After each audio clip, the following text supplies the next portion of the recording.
Hello students, English with Arijit sir YouTube চ্যানেলে তোমাদেরকে welcome. আশা করছি তোমরা খুব ভালো আছো। আজকে আমরা পড়ব ক্লাস 12-এর থার্ড সেমিস্টারের ইউলিসিস কবিতাটি, যে কবিতাটি লিখেছেন আলফ্রেড লর্ড টেনিসন, যিনি হলেন একজন অন্যতম বিখ্যাত ভিক্টোরিয়ান এজের কবি। ঠিক আছে, এবার এই কবিতাটা পড়তে শুরু করবার আগে আমাদেরকে বেশ কিছু বিষয় জেনে নিতে হবে। যেমন এই কবিতার যে টাইটেল ইউলিসিস, এই ইউলিসিসকে বা এই ইউলিসিস কবিতাটা আলফ্রেড টেনিসন লিখলেন কিসের দ্বারা ইন্সপায়ার্ড হয়ে, সেই গল্পটা আমাদেরকে কিন্তু প্রথমে জানতে হবে।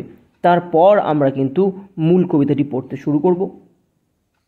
তো কে এই ইউলিসিস বা আলফ্রেড লর্ড টেনিসন কিসের দ্বারা অনুপ্রাণিত হয়ে তিনি এই ইউলিসিস ক্যারেক্টারটাকে তৈরি করলেন বা ইউলিসিস কবিতাটি লিখলেন? তো তার আগে আমাদেরকে তাহলে জানতে হবে যে হোমার, যে বিখ্যাত গ্রিক কবি হোমার, তাঁর দুটি বিখ্যাত মহাকাব্য ইলিয়াড এবং ওডিসি নাম আমরা মোটামুটি সবাই শুনেছি। তো এই যে ওডিসি, যে মহাকাব্যটি হোমার লিখেছিলেন, সেই ওডিসি মহাকাব্যের মূল বিষয়বস্তু কি না, ট্রয়ের যুদ্ধ বা ট্রোজান ওয়ার। যে যুদ্ধ হয়েছিল কাদের মধ্যে না, গ্রিসের সঙ্গে ট্রয় নগরীর যুদ্ধ হয়েছিল। কি নিয়ে যুদ্ধ হয়েছিল না, গ্রিসের একটি প্রদেশের, স্পার্টা নামক একটি প্রদেশের রাজা মিনেলাস, যার স্ত্রী ছিলেন হেলেন, যিনি তখনকার বিশ্ব সুন্দরী ছিলেন। তো ট্রয়ের যুবরাজ প্যারিস, তিনি কিন্তু হেলেনকে অপহরণ করে নেন। তাহলে কি বললাম, যে ট্রয়ের যুবরাজ প্রিন্স অফ ট্রয় প্যারিস, তিনি কিন্তু অ্যাবডাক্ট করেন বা অপহরণ করেন গ্রিসের স্পার্টার মেনেলাসের রাজা মেনেলাসের স্ত্রী হেলেনকে। এবং স্বাভাবিকভাবেই এই কথাটা যখন জানতে পারে মেনেলাস, তখন তারা কিন্তু ট্রয়ের কাছ থেকে বা প্যারিসের, মানে ট্রয়ের যুবরাজ প্যারিসকে বলেন যে হেলেনকে ফেরত দিতে। কিন্তু তাতে রাজি না হলে তখন কিন্তু এই গ্রিস ট্রয়ের বিরুদ্ধে যুদ্ধ ঘোষণা করে দেয়, এবং যেটাই হলো ট্রয়ের যুদ্ধ। এবার এই যুদ্ধে গ্রিসের বিভিন্ন যে প্রদেশ বা বিভিন্ন যে শহর, সেখানকার রাজারা, যেমন মাইসিনের রাজা অ্যাগামেমনন, তিনি স্পার্টাকে সাপোর্ট করেন। আবার ইথাকা যে একটি শহর ছিল বা একটি প্রদেশ, সেই ইথাকার রাজা ওডেসিয়াস, তিনিও কিন্তু এই স্পার্টাকে সাপোর্ট করেন।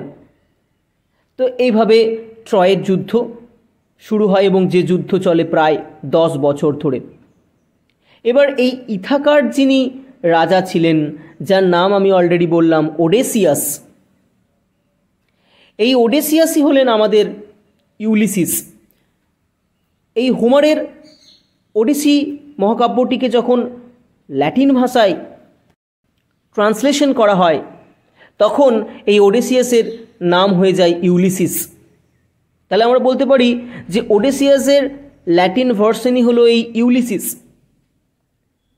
এবার সেই ট্রোজান ওয়ারে গ্রিক জয়লাভ করে, এবং ওডেসিয়াস তিনি যখন যুদ্ধক্ষেত্র থেকে তার নিজের দেশে ইথাকাতে ফিরছিলেন, সেই ফেরার জার্নিটাও তার 10 বছর সময় লাগে। অর্থাৎ 10 বছর যুদ্ধক্ষেত্রে থাকতে হয় এবং ফেরার সময়তেও 10 বছর টাইম লাগে। অর্থাৎ টোটাল একটা 20 বছর পর এই ওডেসিয়াস বা ইউলিসিস তিনি ইথাকায় ফিরে আসেন। এরপর এখানেই হোমারের ওডিসি শেষ হয়ে যায়। তো তারপর ইথাকায় ফিরে ওডেসিয়াস বা ইউলিসিস তিনি কি করেছিলেন, কিভাবে তার বাকি জীবনটা কেটেছিল, এই বিষয়টা আমরা দেখতে পাচ্ছি আলফ্রেড টেনিসনের ইউলিসিস কবিতায়। যে ইথাকায় ফিরে এসে ইউলিসিসের মেন্টালিটিটা কীরকম ছিল, তিনি কিভাবে তার রেস্ট অফ দ্য লাইফ কাটালেন, সেই বর্ণনা আমরা পাবো এই ইউলিসিস কবিতাতে। তাহলে আমরা যদি এই কবিতার একটা প্রাইমারি সোর্স ধরতে চাই, তাহলে আমরা বলবো যে এই কবিতার একটা প্রাইমারি সোর্স হলো হোমারের ওডিসি। ঠিক আছে, আর ইউলিসিস হচ্ছে কি না Roman name of the Greek hero Odysseus. Greek hero ওডেসিয়াসেরই রোমান নাম হলো ইউলিসিস। এবারে সেকেন্ডারি সোর্স, ঠিক আছে, এর যে একটা গৌণ উৎস রয়েছে সেটা হলো দান্তের ইনফার্নো। দান্তে আর একজন কবি, সেই দান্তের ইনফার্নোর ক্যান্টো 26, সেটা হলো এই কবিতার আরও একটা সোর্স।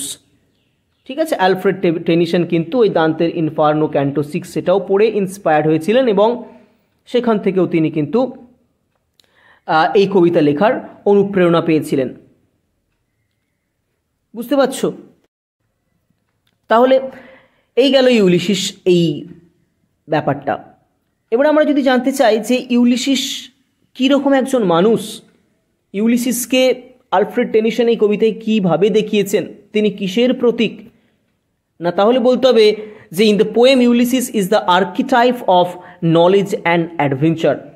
অর্থাৎ ইউলিসিস হলেন জ্ঞান এবং অভিযানের প্রতীক। He is the prototype of man's eternal quest for meaning and purpose in life. তিনি হলেন মানুষের জীবন ও তার অর্থ অনুসন্ধানের চিরন্তন আকাঙ্ক্ষার প্রতীক। অর্থাৎ মানুষের মধ্যে চিরদিনের জন্য, চিরজীবনের জন্য যে একটা Quest for knowledge, Quest for experience, অর্থাৎ জ্ঞানের যে একটা তৃষ্ণা এবং নতুন নতুন অভিজ্ঞতা সঞ্চয় করার যে একটা খিদে মানুষের মধ্যে রয়েছে অনন্তকাল থেকে, তারই একটা আর্কিটাইপ বা প্রতীক হলো এই ইউলিসিস চরিত্রটা। আমরা দেখতে পাবো কবিতাটা যখন পড়ব যে ইউলিসিস এখন ওল্ড এজে এসে গেছেন, তিনি বৃদ্ধ হয়ে গেছেন এবং তার হাতে মাত্র আর কয়েকটা বছর বেঁচে রয়েছে মৃত্যুর আগে। কিন্তু তিনি তা সত্ত্বেও দমতে রাজি নন। তার মধ্যে একটা অদম্য জেদ, একটা অদম্য একটা মানসিকতা কাজ করছে যে এখনও অনেক সময় আমার হাতে রয়েছে এবং এই সময়টাকে আমাকে কাজে লাগিয়ে আমাকে আরও অনেক অনেক জ্ঞান আহরণ করতে হবে। অনেক অনেক না দেখা জায়গা বাকি রয়ে গেছে যেগুলো আমাকে দেখতে হবে এবং আমাকে আরও অনেক বেশি অভিজ্ঞতা সঞ্চয় করতে হবে। ঠিক আছে, তো এইরকমভাবেই ইউলিসিস ক্যারেক্টারটাকে আমরা এখানে দেখতে পাচ্ছি যে ইউলিসিস হচ্ছেন archetype of knowledge and adventure. ঠিক আছে, তো এবার আমরা কবিতাটির সম্পর্কে, কবিতাটির রচনাকাল, তার পাবলিকেশন ইত্যাদি বিভিন্ন কিছু ইম্পর্টেন্ট ইনফরমেশন জেনে নেব এবং তারপর কবিতাটির মধ্যে আমরা ঢুকে যাব এবং কবিতাটির লাইন বাই লাইন বিশ্লেষণ এবং মানে জানতে থাকব। তো দেখো, কবিতাটি লিখেছেন কে বললাম, আলফ্রেড লর্ড টেনিসন। কবিতাটি লেখা হয়েছিল 1833 খ্রিস্টাব্দে এবং এই ক্ষেত্রে একটা কথা বলে রাখা ভালো যে আলফ্রেড টেনিসনের একজন খুব ঘনিষ্ঠ বন্ধু ছিলেন। তিনি যখন কেমব্রিজ বিশ্ববিদ্যালয়ে পড়াশোনা করতে গিয়েছিলেন তখন তার আর্থার হেনরি হ্যালাম, যিনিও একজন কবি ছিলেন, তার সঙ্গে খুব গভীর বন্ধুত্ব তৈরি হয়। কিন্তু এই আর্থার হেনরি হ্যালাম খুব অল্প বয়সেই মারা যান। তো তাঁর স্মৃতির উদ্দেশ্যে তিনি লিখেছিলেন ইন মেমোরিয়াম এবং এই ইউলিসিস কবিতাটিও তিনি কিন্তু এই তাঁর প্রিয় বন্ধু আর্থার হেনরি হ্যালামের মৃত্যুর ঠিক পরপরই লিখেছিলেন এবং এখানে তিনি মানে তাঁরও উল্লেখ কিন্তু পাওয়া যায়। এই কবিতার মধ্য দিয়ে তিনি বোঝাতে চান যে মৃত্যুই মানে কোনো কিছুর ফলে আমাদের থেমে থাকা উচিত নয়, জীবনে আমাদেরকে এগিয়ে যেতে হবে। ঠিক আছে, তো এটা তোমরা একটু মনে রাখবে যে তাঁর প্রিয় বন্ধু আর্থার হেনরি হ্যালামের মৃত্যুর পর কিন্তু এই কবিতাটা তিনি লিখেছিলেন। কবিতাটা পাবলিশড হয়েছিল কত সালে, না 1842 সালে। তার poems the second volume of poetry নামক একটি কবিতার সংকলনে প্রকাশিত হয়েছিল। এবার এই কবিতাটার টাইপ বা জনরা কি, খুব ইম্পর্ট্যান্ট। এটি একটি ড্রামাটিক মনোলগ। আমরা গত বছর যে মাই লাস্ট ডাচেস কবিতাটি পড়েছিলাম সেটিও ছিল একটি ড্রামাটিক মনোলগ। ড্রামাটিক মনোলগে কি থাকে না, ড্রামাটিক মনোলগে একজন স্পিকার থাকেন যিনি পুরো কবিতাটা বলেন এবং যার মধ্য দিয়ে সেই স্পিকারের যে থট প্রসেস, তার যে চিন্তাভাবনা, তার যে মানসিকতা, তার কি নেচার, স্বভাব, সেগুলো আমরা জানতে পারি। এবং সেখানে কিছু সাইলেন্ট লিসনার্স উপস্থিত থাকে, কিছু নীরব শ্রোতা উপস্থিত থাকে। ঠিক আছে, তো এটা হলো ড্রামাটিক মনোলগ। আমাদের এই কবিতাটাও কিন্তু ড্রামাটিক মনোলগ, এবং এটি লেখা হয়েছে ব্ল্যাঙ্ক ভার্সে। ঠিক আছে, যদি আমরা কবিতাটার পোয়েটিক স্টাইল বা পোয়েটিক ফর্ম বলি, তাহলে ব্ল্যাঙ্ক ভার্স অর্থাৎ অমিত্রাক্ষর ছন্দে লেখা হয়েছে। আর এই কবিতাটিতে 4টি সেকশন রয়েছে বা 4টি অংশ রয়েছে, বা বলতে পারা যেতে পারে 4টি স্ট্যান্জা রয়েছে, এবং কবিতাটিতে মোট 70টি লাইন রয়েছে। ঠিক আছে, এই কবিতার ফিলসফি কি বা দর্শন কি না, life is action not passive contemplation. জীবন হলো কর্মময়, নিষ্ক্রিয় চিন্তা ভাবনা নয়। যে ব্যাপারটা আমরা এই ইউলিসিস ক্যারেক্টার মধ্য দিয়ে ফুটিয়ে তোলার চেষ্টা করেছেন অ্যালফ্রেড লর্ড টেনিসন। ঠিক আছে, তো দেখো কি বলেছে। আমরা অলরেডি জেনে গেছি যে এই কবিতার স্পিকার হচ্ছেন ইউলিসিস, যিনি একজন বৃদ্ধ রাজা, যিনি দীর্ঘ 20 বছর পর তার নিজের দেশে ফিরে এসেছেন, এবং ফিরে আসার পর তিনি কীরকম অনুভব করছেন সেটা আমরা দেখতে পাবো। তো বলেছে দেখো, it little profits that an idle king, it little profits, অর্থাৎ এটা একেবারেই খুব অল্প লাভজনক, বা বলা যেতে পারে যে এটা একেবারেই লাভজনক নয়। It is of no value, it is absolutely meaningless. তো এটাকে একেবারেই অর্থহীন বলে মনে হচ্ছে। কোনটাকে না, that an idle king, idle মানে হচ্ছে লেজি, ইনঅ্যাক্টিভ, কিং মানে রাজা, যে একজন অলস রাজা, by the still heart, still কথাটা মনে হচ্ছে শান্ত বা স্থির, কোয়াইট, আর হার্ট মানে হচ্ছে ফায়ার প্লেস, অগ্নিকুণ্ড। তাহলে এই স্থির অগ্নিকুণ্ডর পাশে বসে, এখানে এই স্টিল হার্টটা কি সিম্বলাইজ করছে না, the static life that Ulysses is leaving at present. Ulysses বর্তমানে যেমন একটি স্ট্যাটিক ইনঅ্যাক্টিভ লাইফ লিড করছেন, তারই একটি প্রতীক হলো এই স্টিল হার্থ। যদিও এই হার্থ বা এই অগ্নিকুণ্ডটা গরম, কিন্তু ইউলিসিস তার লাইফে কিন্তু ওই ওয়ার্মথটাকে মিস করছেন। ঠিক আছে, তো বলছেন যে এটা একেবারেই লাভজনক নয় যে একজন বৃদ্ধ রাজা, যিনি এরকম একটি শান্ত চুল্লির পাশে বসে অ্যামং দিস ব্যারেন ক্র্যাগস, ব্যারেন কথাটার মানে হচ্ছে আনপ্রোডাক্টিভ, অনুর্বর, বন্ধা, আর ক্র্যাগস কথাটার মানে হচ্ছে পাথুরে জমি। এই ইথাকা যে দ্বীপটা, সেটা তৈরি হয়েছে অ্যাকচুয়ালি আগ্নেয়গিরির লাভা দ্বারা, অর্থাৎ এখানকার ভূমিরূপ হচ্ছে পাথর দ্বারা গঠিত। তো এরকম অনুর্বর পাথুরে জমির মধ্যে matched with an aged wife, matched কথাটা মনে হচ্ছে ম্যারিড টু, এরকম একজন বৃদ্ধা স্ত্রীর সঙ্গে স্বাভাবিকভাবেই ইউলিসিস ফিরে এসছেন দীর্ঘ 20 বছর পর। কাজী তাঁর স্ত্রী, হ্যাঁ তার স্ত্রীর নাম হচ্ছে পেনিলোপ, মনে রাখবে। তো তার স্ত্রীও বৃদ্ধা হয়ে গেছেন, কাজী তার স্ত্রীকেও এখন আর তার ঠিক ভালো লাগছে না। তো এরকম একজন বৃদ্ধ রাজা, যিনি এরকম একটা শান্ত অগ্নিকুণ্ডের পাশে বসে থাকবেন, এরকম অনুর্বর পাথুরে শিলাখণ্ডের মাঝখানে, এবং একজন বৃদ্ধা স্ত্রীকে সঙ্গে নিয়ে, এগুলো ইউলিসিসের মনে হচ্ছে যে এইগুলো একেবারেই লাভজনক নয়। কেন? কারণ ইউলিসিসের হৃদয়ে এখন একটাই খিদে, সেটা হচ্ছে hunger for knowledge, Quest for knowledge, জ্ঞানের খিদে, তাই না? অ্যাডভেঞ্চার, তিনি চাইছেন নতুন নতুন অ্যাডভেঞ্চার। কারণ তিনি ওইখানে যুদ্ধক্ষেত্রে 10 বছর যখন ছিলেন, তখন তার লাইফটা ছিল অ্যাডভেঞ্চারাস লাইফ। আবার তিনি যখন ওই 10 বছর যে রিটার্ন জার্নিটা করেছিলেন, তখন তাকে বিভিন্ন প্রতিকূল পরিস্থিতির সম্মুখীন হতে হয়েছে, বিভিন্ন অ্যাডভেঞ্চারের মুখোমুখি হতে হয়েছে। কাজে অ্যাডভেঞ্চার, ইউলিসিস কী চাইছেন এখন? অ্যাডভেঞ্চার চাইছেন। আর তার পক্ষে এরকম অলস রাজা হয়ে বসে থাকাটা আর সম্ভব নয়। এর মধ্যে তিনি কোনো প্রফিট খুঁজে পাচ্ছেন না, বুঝতে পারছো? তারপরে কি বলেছে না, I met and dole.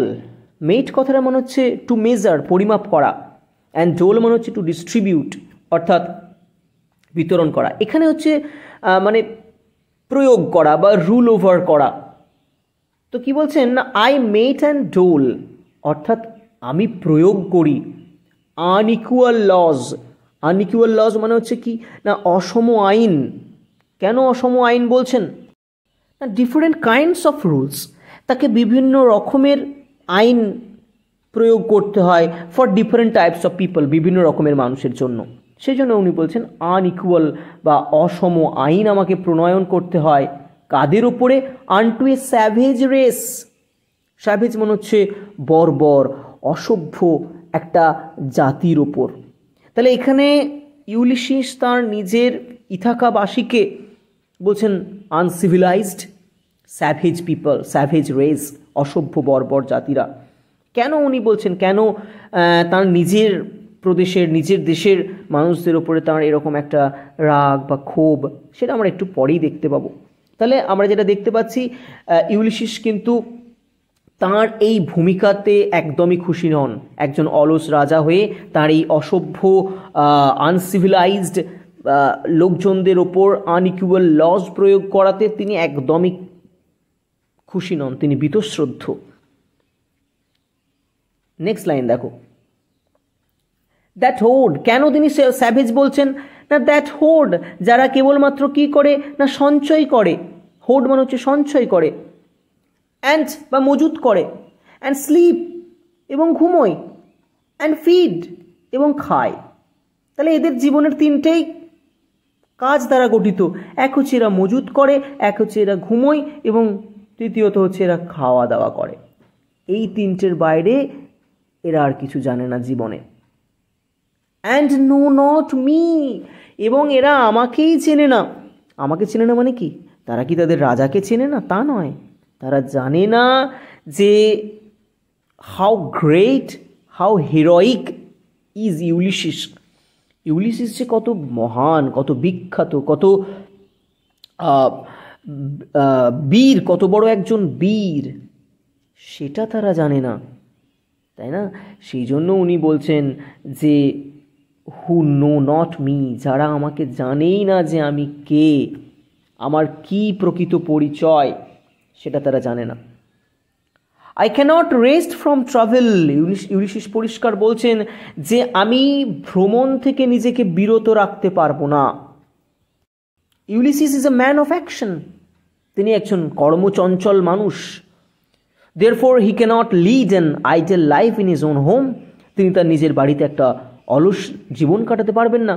He likes to travel fur and wide, তিনি দূরে দূরান্তে ঘুরে বেড়াতে চান। Travelling in his passion, in his mission, যিনি তার কাছে মানে এই ঘুরে বেড়ানোটাই হলো একটা প্যাশন। তো সেরকম একজন মানুষ, সেই জন্য উনি বলছেন I cannot rest from travel, আমি ভ্রমণ থেকে নিজেকে দূরে রাখতে পারবো না, বিরত রাখতে পারবো না। তারপরে একটা খুব সুন্দর কথা বলছেন, I will drink life to the lees, আমি জীবনকে একদম তলানি পর্যন্ত বা শেষ বিন্দু পর্যন্ত পান করব। লিজ কথাটা মানে হচ্ছে কি না, ওই যে মানে সুরাপাত্রে যে নিচের দিকে যে পড়ে থাকে অংশটুকু, সেটাকে বলা হয় লিজ, তলানি বলা হয় যেটাকে। এখানে ইউলিসিস নিজের জীবনকে একটি মদের গ্লাসের সঙ্গে তুলনা করছেন, যে একজন মাতাল তিনি যেমন করে ওই মদের গ্লাসের শেষ বিন্দু পর্যন্ত তাড়িয়ে তাড়িয়ে উপভোগ করেন, ইউলিসিস বলছেন আমি আমার জীবনটাকেও ঠিক শেষ মুহূর্ত পর্যন্ত উপভোগ করতে চাই। ঠিক আছে, তাহলে এখানে কম্প্যারিজনটা বোঝা গেল। Here life is compared two A cup of wine, এখানে জীবনকে একটি কাপ অফ ওয়াইন বা মদের পাত্র বা সুরাপানের পাত্রের সঙ্গে, সুরার পাত্রের সঙ্গে তুলনা করা হয়েছে কাপের সঙ্গে। ইউলিসিস তার জীবনের পেয়ালা থেকে প্রত্যেকটা ফোঁটা সুরা পান করতে চান, তিনি জীবনের শেষ বিন্দু পর্যন্ত উপভোগ করতে চান। ঠিক আছে, তার এই যে ভ্রমণের প্রতি বা অভিযানের প্রতি তার যে তীব্র আকাঙ্ক্ষা, সেটাই বোঝা যাচ্ছে তার এই কথা থেকে। তারপরে কি বলেছেন না, all Times I have enjoyed greatly, all Times মানে হচ্ছে অলওয়েজ, সর্বদা, আই হ্যাভ এনজয়েড গ্রেটলি, অর্থাৎ আমি দারুণ উপভোগ করেছি। তো উনি যখন বিভিন্ন দূরবর্তী দেশে ভ্রমণ করেছেন তখন ইউলিসিস জীবনকে দারুণভাবে উপভোগ করেছেন। হ্যাভ সাফার্ড গ্রেটলি, এবং আমি অনেক কষ্টও পেয়েছি, যেমনভাবে অনেক আনন্দ পেয়েছি, অনেকভাবে প্রচণ্ড রকম কষ্টও পেয়েছি। কাদের সঙ্গে? না, both with those that loved me, তাদের সঙ্গে যারা আমাকে ভালোবাসত, অর্থাৎ তাঁর সেই সহযোদ্ধাদের সঙ্গে, তাঁর সেই সহনাবিকদের সঙ্গে একসঙ্গে। অ্যান্ড অ্যালোন, আবার কখনো কখনো একাকী। কাজে কেননা মাঝে মধ্যে ইউলিসিসকে তার সঙ্গী সাথীদের ছাড়াই লড়াই করতে হয়েছে। সেই জন্যই উনি বলছেন, তিনি যখন ট্রোজান ওয়ারে ছিলেন তখন তাকে, এবার উনি বলছেন যে কোথায় করেছেন? না, অন শোর, অর্থাৎ তীরে বা উপকূলে বা স্থলভাগে। অ্যান্ড, এবং হোয়েন থ্রু স্কার্ডিং ড্রিফটস, স্কার্ডিং কথাটার মানে হচ্ছে গ্লাইডিং, অর্থাৎ ভাসমান, আর ড্রিফটস মানে হচ্ছে ক্লাউডস আর কি, ঠিক আছে, মেঘের অংশ বা স্মল পিসেস অফ ক্লাউডস, মেঘ বা ছোট ছোট মেঘের অংশ। তাহলে হোয়েন মানে যখন, থ্রু, থ্রু মানে মধ্য দিয়ে, স্কার্ডিং ড্রিফটস মানে ভাসমান মেঘের টুকরোর মধ্য দিয়ে, দ্য রেইনি হায়াডেস। এখানে দেখো হায়াডেস কথাটা কি মানে কি? হায়াডেস হচ্ছে কি না, এ কনস্টেলেশন অফ 7 স্টার্স, 7টি নক্ষত্র দিয়ে গঠিত বা নক্ষত্রের সমাবেশে তৈরি একটি নক্ষত্রপুঞ্জ, যেটি হলো ভি আকৃতির। বোঝা গেছে? এটি সমুদ্রে আসন্ন ঝড়ের মহাজাগতিক পূর্বাভাস দেয়, ঠিক আছে। অর্থাৎ যখনই আকাশে এই হায়াডেস নক্ষত্র দেখা যায় তখনই ধরে নেওয়া হয় যে একটা ঝড় বৃষ্টির একটা সংকেত পাওয়া যায়, ঠিক আছে। এবং যেহেতু এই নক্ষত্রপুঞ্জটি বৃষ্টির একটা পূর্বাভাস দেয়, সেজন্য বলা হয়েছে রেইনি হায়াডেস। তো কি হয় না, যখন এই রেইনি হায়াডেস অর্থাৎ এই হায়াডেস নক্ষত্রপুঞ্জটি ভেক্সড করা মানে হচ্ছে কি না, উত্তাল করা, অ্যাজিটেটেড করা, উত্তাল করে দেয় দ্য ডিম সি, ডিম মানে হচ্ছে অস্পষ্ট, অবস্কিওর, সমুদ্রকে। তাহলে বলছে যখন ওই ভাসমান মেঘের দলের মধ্য দিয়ে ওই বৃষ্টি ভেজা হায়াডেস অস্পষ্ট সমুদ্রকে উত্তাল করে দিয়েছে, তখনও কিন্তু আমি এই বিভিন্ন যে আনন্দ উপভোগ বা বিভিন্ন যে দুঃখ যন্ত্রণা সহ্য করা, এইগুলো করেছি। তাহলে কখনো আমাকে স্থলভাগে করতে হয়েছে, আবার কখনো এই উত্তাল সমুদ্রে মধ্য দিয়ে। তাহলে এইখানে এই যে রেইনি হায়াডেসের কথাটা উনি বললেন, বা এই যে উত্তাল সমুদ্রের কথা বললেন, অর্থাৎ এইগুলোর মধ্য দিয়ে তিনি কি বোঝাতে চাইছেন না, এইগুলোর মধ্য দিয়ে তিনি বিভিন্ন কঠিন পরিস্থিতিকে বোঝাতে চাইছেন, যে তাঁর এই যে জার্নিটা ছিল সেটার মধ্যে কতটা মানে অবস্টাকলস ছিল, কত ডিফিকাল্টিস ছিল, সেটাকে তিনি কিন্তু এখানে বোঝানোর জন্য এই যে একটা রেইনি হায়াডেসের ব্যাপারটা বা উত্তাল সমুদ্রের ব্যাপারটা তিনি এখানে তুলে ধরেছেন। I am become a name, তারপর ইউলিসিস বলছেন যে আমি একটা নাম হয়ে গেছি, অর্থাৎ কি না, I have become a famous person, আমি একজন বিখ্যাত ব্যক্তিত্বে পরিণত হয়ে গেছি। ইউলিসিস একজন বিখ্যাত ব্যক্তিত্ব হয়ে গেছেন, হ্যাঁ, তিনি তার সংস্কৃতি এবং সময়ের এক নিদর্শন এবং এক প্রতীক হয়ে উঠেছেন। তিনি যেখানেই গেছেন তার বীরত্বপূর্ণ দক্ষতা এবং জ্ঞানের স্বাক্ষর তিনি রেখে এসেছেন। সেই জন্যই উনি বলছেন আমি একজন নাম হয়ে গেছি, ইউলিসিস একটা ব্র্যান্ড হয়ে গেছে। For always roaming with a hungry heart, কেননা আমি সর্বদাই একটা ক্ষুধার্ত হৃদয় নিয়ে ঘুরে বেরিয়েছি, ঠিক আছে। এখানে কিসের খিদে? হাঙ্গার ফর হোয়াট না, hunger for knowledge, hunger for adventure, জ্ঞানের জন্য একটা পিপাসা, ঠিক আছে, জ্ঞানের ক্ষুধা এবং অভিযানের প্রতি তার যে একটা অতৃপ্ত পিপাসা রয়েছে, সেটাকেই উনি বলছেন হাংরি হার্ট। না পাওয়াকে পাওয়া, অদেখাকে দেখা, দুর্গমের কাছে পৌঁছানো, দুর্বোধ্যকে অনুধাবন করার তার যে একটা আকাঙ্ক্ষা মনের মধ্যে রয়েছে, সেই একটা হৃদয় নিয়ে তিনি কিন্তু ঘুরে বেরিয়েছেন।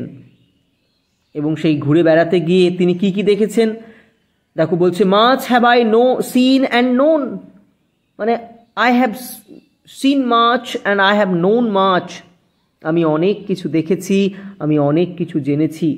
কি কি দেখেছেন, কি কি জেনেছেন? সিটিজ অফ মেন, অর্থাৎ বহু মানুষের বহু শহর দেখেছি। অ্যান্ড ম্যানার্স, অর্থাৎ তাদের আচার ব্যবহার, তাদের প্যাটার্নস অফ বিহেভিয়ার দেখেছি। ক্লাইমেটস, অর্থাৎ বিভিন্ন জলবায়ু বা ওয়েদার, আবহাওয়া আমি দেখেছি। কাউন্সিলস, কাউন্সিলস মানে হচ্ছে কি অ্যাডভাইসার্স বা বিভিন্ন সভা পরিষদ দেখেছি। গভর্নমেন্টস, অর্থাৎ বিভিন্ন অ্যাডমিনিস্ট্রেশন বা সরকার আমি দেখেছি। তাহলে এই সমস্ত বিভিন্ন কিছু আমি দেখেছি। তোমাদেরকে মনে রাখতে হবে যে ইউলিসিস কী কী দেখেছেন। সিটিজ অফ মেন দেখেছেন, তাদের ম্যানার্স দেখেছেন, ক্লাইমেটস দেখেছেন, কাউন্সিলস দেখেছেন, গভর্নমেন্টস দেখেছেন। মাইসেলফ নট লিস্ট, অর্থাৎ কি বলতে চাইছেন যে আমি নিজে কম নই। লিস্ট মানে হচ্ছে সামান্যতম, ক্ষুদ্রতম। আমিও ক্ষুদ্র নই, আমিও কম নই, আমিও সামান্য নই। But honoured them all, but honoured of them all, বরং আমি তাদের সকলের দ্বারা সম্মানিত। অর্থাৎ ইউলিসিস যেখানেই গেছেন সেই দেশের লোকেরা তাকে নায়ক হিসেবে সম্মান করেছেন। ইউলিসিস নিজেও তার গুরুত্ব সম্পর্কে সচেতন। ঠিক আছে, তারপরে কি বলেছে দেখো, and drunk delight of battle with my peers. আর আমি এখানে পিয়ার্স মানে হচ্ছে কি, পিয়ার্স মানে হচ্ছে তার কম্প্যানিয়ন, সহকর্মী বা তার ফেলো ওয়ারিয়ার্স, সহযোদ্ধা। তো আমি আমার সহযোদ্ধাদের সঙ্গে যুদ্ধের আনন্দ উপভোগ করেছি। তাহলে ইউলিসিস তার সঙ্গী সাথীদের সঙ্গে নিয়ে তিনি শত্রুদের বিরুদ্ধে লড়াই করেছেন। তাই বলছেন drunk delight of battle with my peers. Far on the, কোথায় না, far on the ringing plains of windy Troy. এ দেখো এখানে আমরা ট্রয় এই যে অ্যালিউশনটা পাচ্ছি, এখান থেকেই আমরা ওই ট্রয় অ্যান্ড ট্রোজান ওয়ারের যে বিষয়টা সেটা আমাদের মাথায় আসছে, যে far on the ringing plains of windy Troy. Ringing plains, ringing কথাটার মানে হচ্ছে কি না ধ্বনিময়, অর্থাৎ বা রিসাউন্ডিং, অর্থাৎ বিভিন্ন, আমরা জানি যে যুদ্ধক্ষেত্রে কি হয় না তরোয়াল ঢাল এই সমস্ত নিয়ে যুদ্ধ হয়, এবং সেই সমস্ত যুদ্ধের মানে সেই সমস্ত অস্ত্রশস্ত্রের যে একটা আঘাতের ফলে যে একটা আওয়াজ সৃষ্টি হয় সেটাকে বলা হচ্ছে এখানে রিঙ্গিং।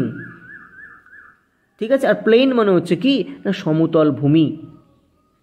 উইন্ডি ট্রয়, উইন্ডি কথাটা মনে হচ্ছে কি ঝোড়ো, ফুল অফ উইন্ড। আর ট্রয় হচ্ছে কি আমরা জানি যে ট্রয় নগরী, a city in Asia Minor which was captured by the Greek during the Trojan war. Trojan ওয়ারের সময়তে যে ট্রয়টিকে গ্রিকরা দখল করে নিয়েছিল। তাহলে কি বলছেন না আমি কোথায় যুদ্ধ করেছি না ওই দূরে ঝোড়ো ট্রয়ের ধ্বনিময় সমতল ভূমিতে, যে সমতল ভূমি সারাক্ষণ অস্ত্রশস্ত্রের আওয়াজে প্রতিধ্বনিত হতো, সেই ট্রয়ের ঝোড়ো সমতল ভূমিতে আমি লড়াই করেছি। I am A part of all that I have মেট, আমি সব কিছুরই অংশ যা আমি প্রত্যক্ষ করেছি। ঠিক আছে, তো কি বলছেন না তিনি যা কিছু দেখেছেন, যেখানে যেখানে তিনি গেছেন, যে সমস্ত মানুষদের সঙ্গে তিনি মিশেছেন, সেই সব কিছুরই তিনি যেন একটা অংশ হয়ে গেছেন আজকে। ঠিক আছে, yet all experience is an arch where through glimpse that untroubled world whose margin fades forever and forever when I move.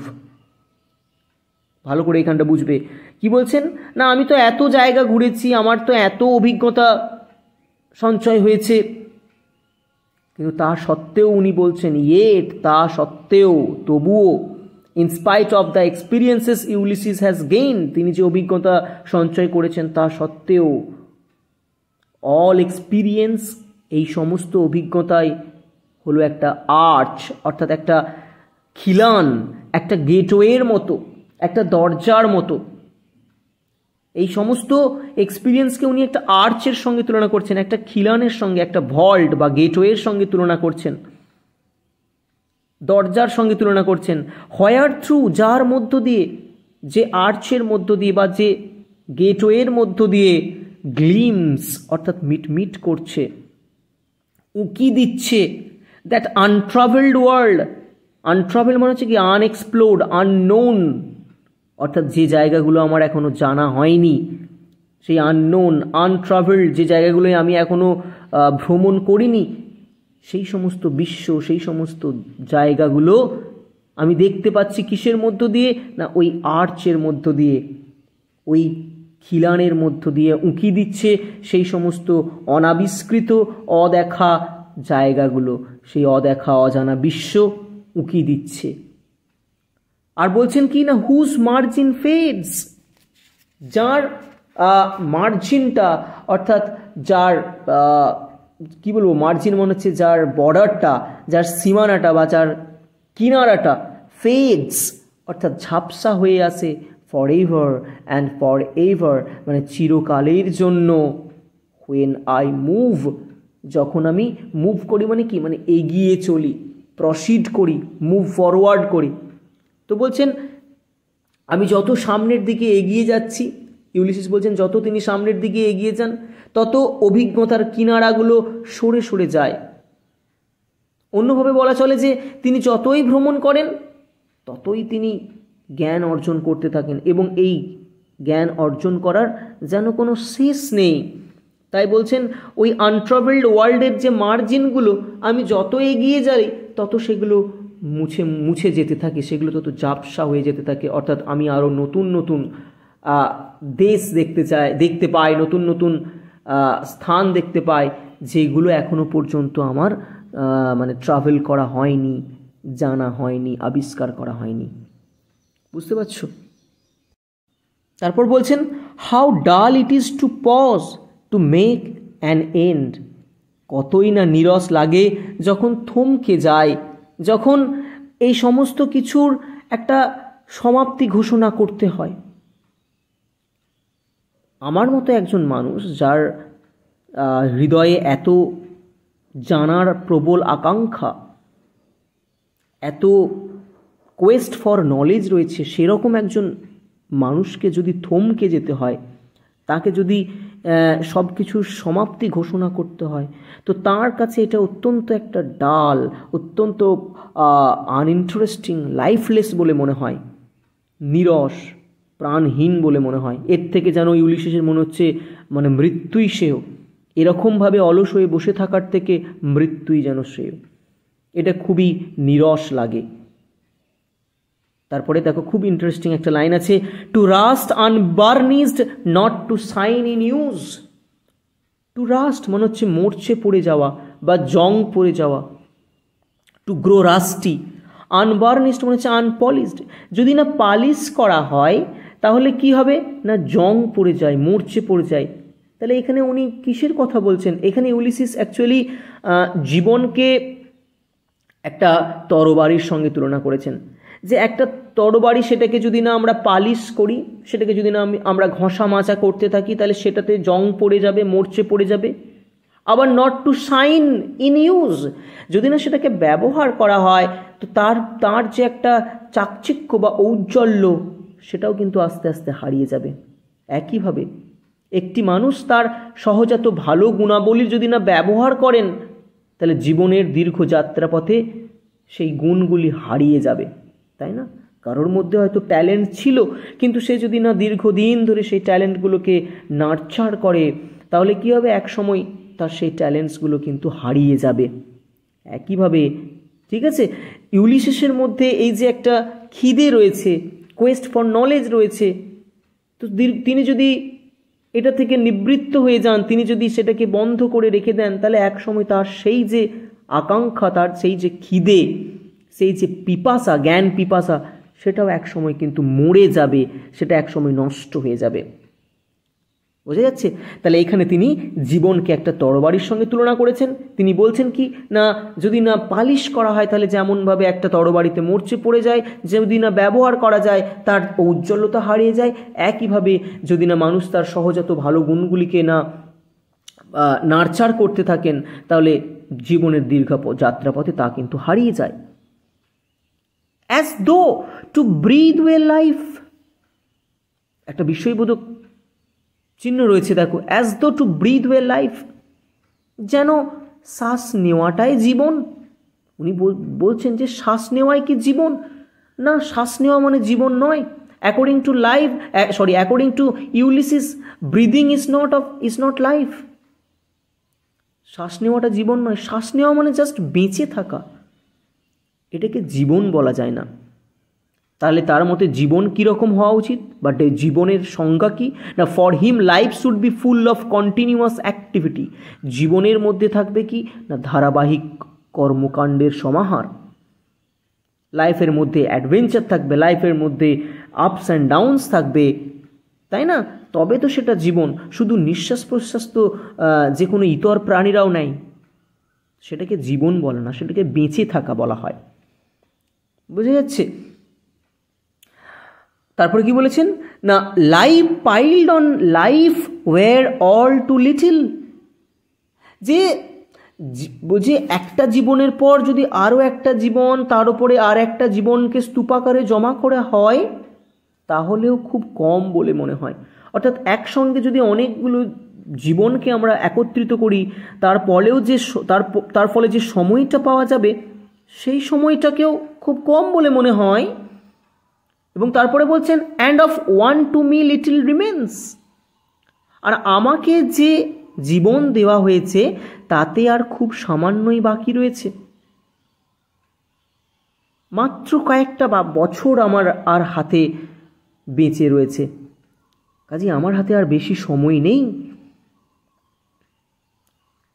But every hour is saved. এখানে সেভড মানে হচ্ছে ইউটিলাইজড। কিন্তু প্রত্যেকটা ঘন্টাকে আমাকে পারফেক্টলি বেস্ট পসিবল ওয়েতে utilise করতে হবে, আমাকে মানে ব্যবহার করতে হবে। ঠিক আছে? তারপরে বলছেন ফ্রম দ্যাট ইটার্নাল সাইলেন্স।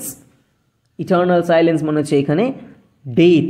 এইটা একটা পেরিফ্রাসিস বা ইউফেমিজমের একটা উদাহরণ, যে ডাইরেক্ট ডেথ না বলে সেটাকে ইটার্নাল সাইলেন্স বলা হচ্ছে, অর্থাৎ মৃত্যু। তাহলে মৃত্যুর আগের প্রত্যেকটা ঘন্টা আমাকে খুব ভালোভাবে ব্যবহার করতে হবে। ঠিক আছে? সামথিং মোর, আরও বেশি কিছু, অর্থাৎ Ulysses wants to know more, তিনি আরও অনেক কিছু জানতে চান। A bringer of new things. Bringer মানে হচ্ছে কি, মানে বাহক, উপস্থাপক of new things. New things মানে হচ্ছে এখানে ফ্রেশ নলেজ অ্যান্ড এক্সপিরিয়েন্স, নতুন নতুন জ্ঞান, অভিজ্ঞতা। তো উনি বলছেন যে আমাকে আরও অনেক জানতে হবে, এবং এই প্রত্যেকটি ঘন্টা আমার জীবনের বাকি এই প্রত্যেকটা ঘন্টায় কি হবে না, আমাকে নতুন নতুন অভিজ্ঞতা, নতুন নতুন মানে জ্ঞান নিয়ে আসবে। ব্রিঞ্জার অফ নিউ থিংস হবে মানে নিউ এক্সপিরিয়েন্স অ্যান্ড নলেজ। তার বাকি জীবনে তিনি আরও অনেক বেশি জ্ঞান এবং অভিজ্ঞতা অর্জন করতে চাইছেন। তারপরে কি বলেছে দেখো, and vile it were for some 3 sons to store and hold myself. And vile it were, vile মানে হচ্ছে কি, লো, মিন, জঘন্য। এটা অত্যন্ত জঘন্য, কতই না জঘন্য হবে। কিটা না, for 3 sons, for some 3 sons। এখানে 3 sons মানে হচ্ছে 3 years, 3টে বছর।